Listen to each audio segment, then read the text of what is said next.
এমনকি নবীর জিন্দেগানি শুনে যদি আপনার দুঃখ মনে আসে, যদি শুনে তার নবীজির জিন্দেগানি দুঃখ ভরা কথা শুনে যদি আপনার চোখে একটা ফোঁটা জল আসে,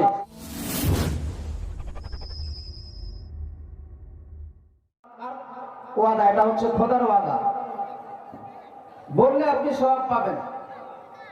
এমনকি নবীর জিন্দেগানি শুনে যদি আপনার দুঃখ মনে আসে, যদি শুনে তার নবীজির জিন্দেগানি দুঃখ ভরা কথা শুনে যদি আপনার চোখে একটা ফোঁটা জল আসে, আল্লাহর কসম করে বলছি, আমার নবী আপনার জন্য, নবীর জন্য শাফাত আপনার প্রতি ওয়াজিব। আমার নবী আপনাকে শাফাত করবে। নবী আমার, আজকে আপনি কাঁদবেন, আপনার যদি খোদা না কাজটাই মৃত্যু হয়ে যায়, আগামীকালকে যখন আপনাকে কবরের মাঝে শুইয়ে দেওয়া হবে, আমার বিশ্ব নবী ওই কবরের মাঝে গিয়ে পৌঁছে যাবে। বলুন সুবহানাল্লাহ। বলবে আমার এই আশিকটা হয়ে গেল, একদম বদমাশি করবে না, বলবে আমার এই আশিকটা গতকাল চণ্ডীগাছির সরজমিনে আমার দুঃখ ভরা কথা শুনতে গিয়ে তার চোখে জল এসেছিল, সে আজ দুনিয়া থেকে বিদায় নিয়ে গেছে, একে জাহান্নামে দেওয়া যাবে না, জান্নাতে নিয়ে দাও। তো আমার নবী কথা শুনে যদি আপনার ভিতরে একটু মনের মধ্যে যদি বিয়ের বেদনা জাগে আসে, তাহলে দু একটা ফোঁটা চোখের জল ফেলার চেষ্টা করবেন। যদি না আসে চোখে জল, কাদার ভাঁজ করবেন, আল্লাহ সেটাকে কবুল করবেন। আর ইনশাআল্লাহ এই জান্নাতি বাগানে বসে যতক্ষণ থাকবেন, কেঁদে চোখ থেকে জল যদি বেরায়, দোয়া করে এই প্যান্ডেল থেকে, জান্নাতি বাগান থেকে বের হয়ে যাওয়ার আগেই আপনার মা বাবার, আপনার আত্মীয় স্বজনের কবরে, জাহান্নামের মধ্যে যে আযাবে লিপ্ত হয়ে আছে, কবরে যে আযাবে লিপ্ত হয়ে আছে, আজাদ হয়ে যাবে। তবে আপনাকে একটু মনোযোগ সহকারে নবীর প্রতি প্রেম ভালোবাসা রেখে শুনতে লাগবে। তবে যদি ভালো লাগে কোনো জায়গায়, তাহলে সুবহানাল্লাহ অবশ্যই বলবেন। আর আমার একটা অভ্যাস আছে যে আমি না কথা বলালে কিন্তু ছাড়ি না, একটু হাহু করতে হবে। আমার নবীর নানা নাম হচ্ছে ওয়াহাব বিন জহুর। বলছিলাম যে হযরতে আব্দুল মুত্তালিব বলেন যে আমার ছেলে আব্দুল্লাহ যখন রাস্তায় বের হতেন, মক্কার নারীরা, মক্কার মেয়েরা, শুধু নারী নয়, পুরুষ পর্যন্ত, নারী পুরুষ সবাই দেখার জন্য আব্দুল্লাহকে রাস্তা চেয়ে থাকতেন, এত দেখতে সুন্দর। আর খাস করে সোমবারের দিনে এই যে কপালে নূর, লাইট, একটা জ্যোতি যেটা জ্বলতো, সেটা দেখার জন্যই মানুষ আরো বেরিয়ে আসতো। আমি খুব শর্টে আগিয়ে দিলাম। আব্দুল্লাহ বাড়িতে,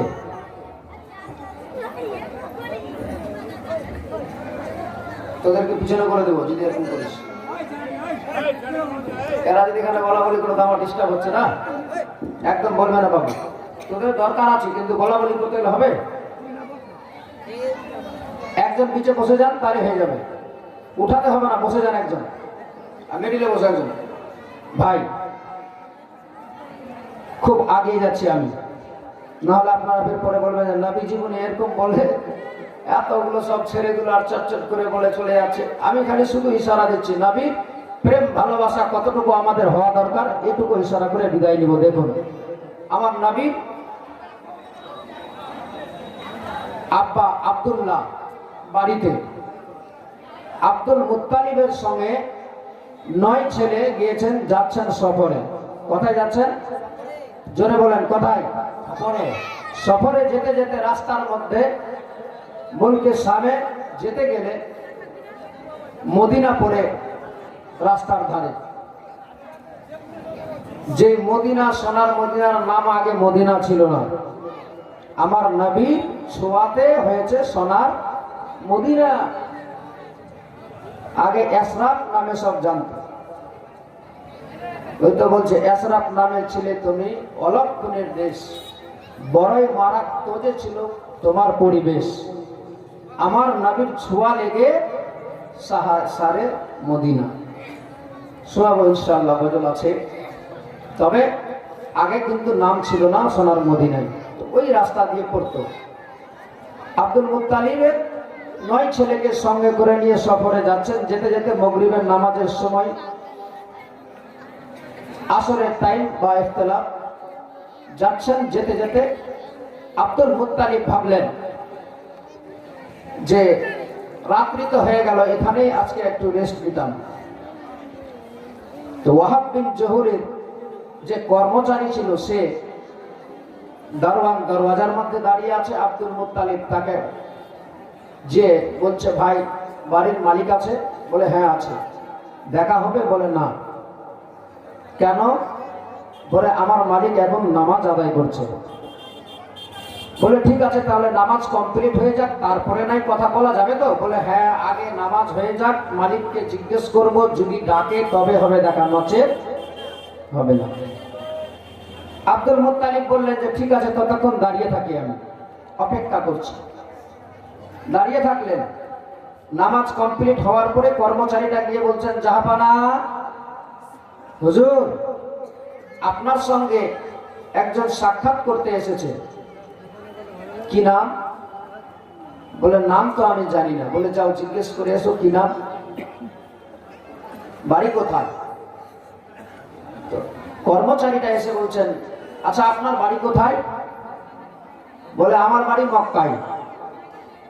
আপনার নাম? বলে আমার নাম হচ্ছে আব্দুল মুত্তালিব।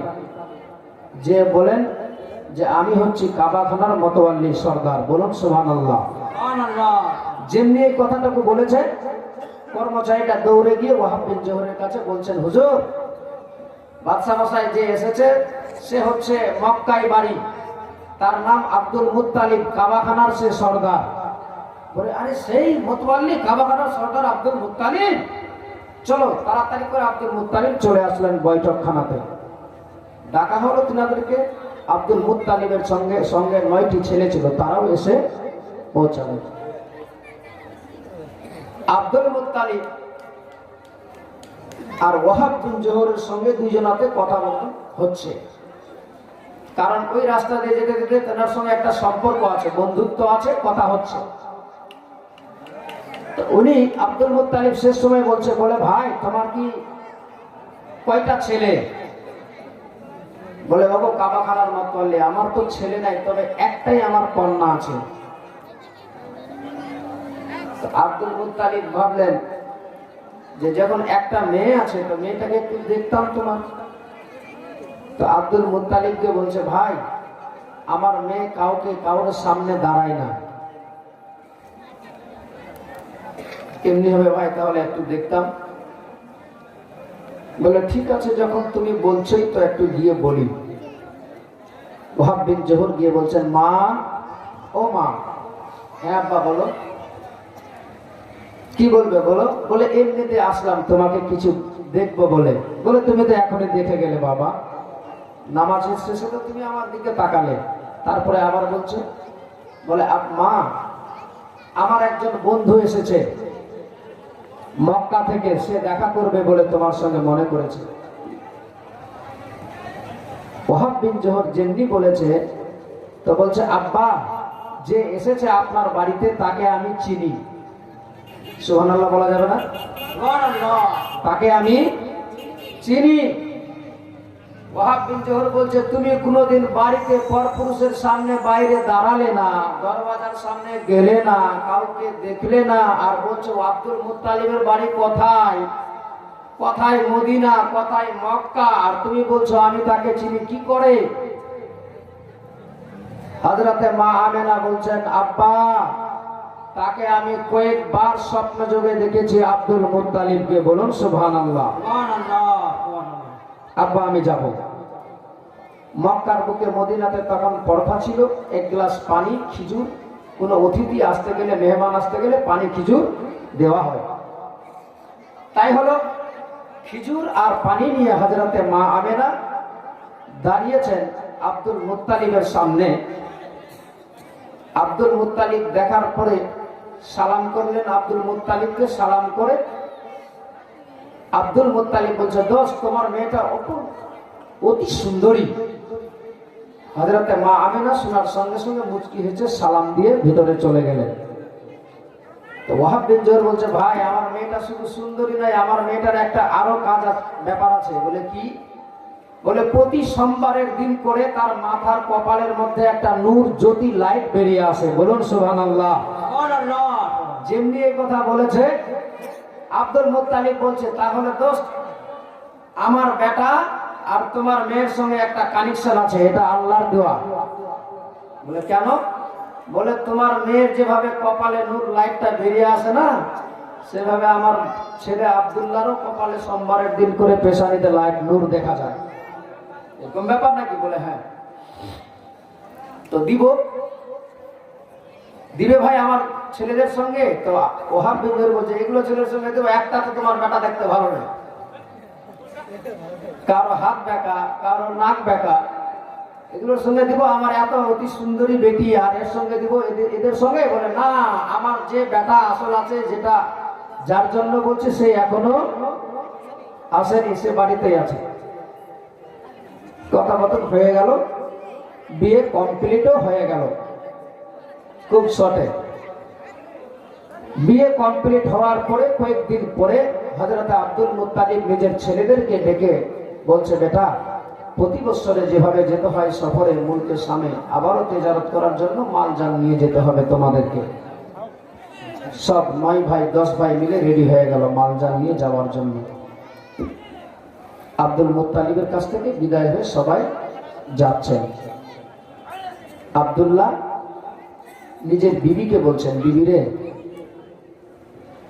আমি চলে যাব, জানি না আমার নসিবে কি আছে, আল্লাহ ভালো জানে। বলে কেন বলছেন এভাবে স্বামী? আপনি কি সত্যি যাচ্ছেন? আর যাচ্ছেনই তো, কথা এইভাবে কেন বলছেন? আমার তো বয়স 16 থেকে 17, 15, 16 বছর বয়স হয়েছে, মাত্র কয়েকটা দিন বিয়ের হয়েছে, আর তুমি আবার বলছো যে চলে যাচ্ছি, আমি কবে আসবো কি আসবো না জানি না, আল্লাহ ভালো জানে। হযরতে আব্দুল্লাহ বলতে লাগলেন, ও আমেনা, বলার একটা কারণ আছে আমেনা। কি কারণ রয়েছে বলেন তো একটু? বলে, আমেনা রে,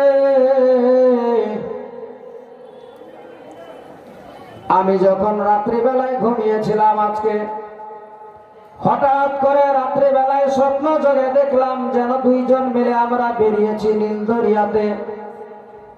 দরিয়ার পাশে গিয়ে দাঁড়ালাম, সেই জায়গায় দেখলাম দরিয়া থেকে পানি সব বয়ে যাচ্ছে, দুধের মতো সাদা। দুইজনে মিলে পান করলাম। সেই জায়গা থেকে আবার একটু আগিয়ে গেলাম, সুন্দর ফুল, ভালো ভালো জায়গা দেখতে পেলাম। হঠাৎ করে জঙ্গল থেকে একটা বাঘ এমন জোরে তাড়া করতে লেগে গেল আমাকে, নিজের জীবন বাঁচার জন্য। বিবিরে, এত ভাগার চেষ্টা করলাম, তুমিও আমাকে বাঁচার চেষ্টা করলে, এত ভাগছি তবুও আমাকে বাঘ আমার পিছন ছাড়ে না। আমি বাঁচার জন্য চাইলাম, কিন্তু বাঁচা গেল না। ও আমেনা, শেষ পর্যন্ত তুমিও আমাকে বাঁচার চেষ্টা করলে, কিন্তু তুমি আমাকে বাঘের হাত থেকে বাঁচাতে পেলে না, বাঘ আমাকে খেয়ে নিল। তাই বলে আমেনা রে, হয়তো মনে হয় আমি আর ফিরে আসবো না এই মক্কাতে, আমার শেষ জীবনের এটাই সফর, শেষ হয়ে যাবে জীবনের। আল্লাহ ভালো জানে। তবে বিবি একটা কথা বলে যায় আমেনা তোমাকে। বলে, অবশ্য আমি কেন এমনি করে বলছো তুমি, আমার কি অবস্থা হবে? হযরতে আব্দুল্লাহ বলতে লাগলেন, আমেনা, আল্লাহ যা নসিবে লিখেছেন সেটাই হবে, বেশি হবে না। আমার নবীর আব্বা হযরতে আব্দুল্লাহ বলতে লাগলেন, ও আমেনা, আমি চলে যাব এই জায়গা থেকে, তবে তোমাকে শেষ মুহূর্তে কয়েকটা কথা বলে যায়। বিবিরে, তোমার গর্ভে যে সন্তান রেখে গেলাম আমি, জানি না, আল্লাহ ভালো জানে কি হবে, ছেলে হবে না মেয়ে হবে, আল্লাহ আমার ভালো জানে। তবে তোমাকে বলে যাই বিবি, তোমার গর্ভের মধ্যে যা রত্ন রেখে গেলাম আমি, যত্ন সহকারে রাখবে তুমি। বিবিরে, আমি ভালো করে জানি, আমি যদি আমার কিছু হয়ে যায়, আমি যদি মারা যাই, তাহলে তোমার কেউ থাকবে না। একমাত্র একটাই বাচ্চা যে হবে, সে হবে তোমার সাহারা। কারণ মক্কার বুকে এমন প্রথা ছিল সেই জামানাতে, কারো যদি স্বামী মারা যায়, কারো যদি স্বামী না থাকে, তাকে নানা ধরনের লাঞ্ছনা গঞ্জনা দেয়, তাকে দেশ থেকে মক্কা থেকে তাড়িয়ে দেওয়ার বিকল্প ব্যবস্থা নিয়ে নেয়। কিন্তু বেরাদার আমার নবীর বাবা আব্দুল্লাহ বলে যাচ্ছেন, বলে ও আমেনা, তোমার গর্ভে যে রত্ন রাখলাম সেটা থাকতে গেলে তোমার কোনো অসুবিধা হবে না। এই বলে দিয়ে হযরতে আব্দুল্লাহ বেরিয়ে যাচ্ছেন দরওয়াজার সামনে। হযরতে আব্দুল মুত্তালিব বসে আছে, বলে আব্বা, ওগো আব্বা, চলে যাচ্ছি আমি সফরে, অন্তর থেকে করে দেন আমাকে ক্ষমা, দয়া করে দেন আমাকে রওয়ানা। হযরতে আব্দুল মুত্তালিবের সামনে যেমনি বলেছে, বলার সঙ্গে সঙ্গে আব্দুল মুত্তালিবের দুই চোখ দিয়ে টস টস করে পানি বয়ে যাচ্ছে। আব্দুল্লাহ জিজ্ঞেস করতে লাগলেন, আব্বা, আপনার চোখে কেন এমনি করে পানি বয়ে যাচ্ছে গো আব্বা গো? এখন তো কাদার সময় নেই গো আব্বা, সবাই বেরিয়ে চলে গেল, আমার নয় ভাইরা সবাই চলে গেল আব্বা, আমি শুধু পিছনে পড়েছিলাম, আমার বিবির কাছ থেকে ইজাজত নিয়ে তোমার কাছে এসে দাঁড়ালাম।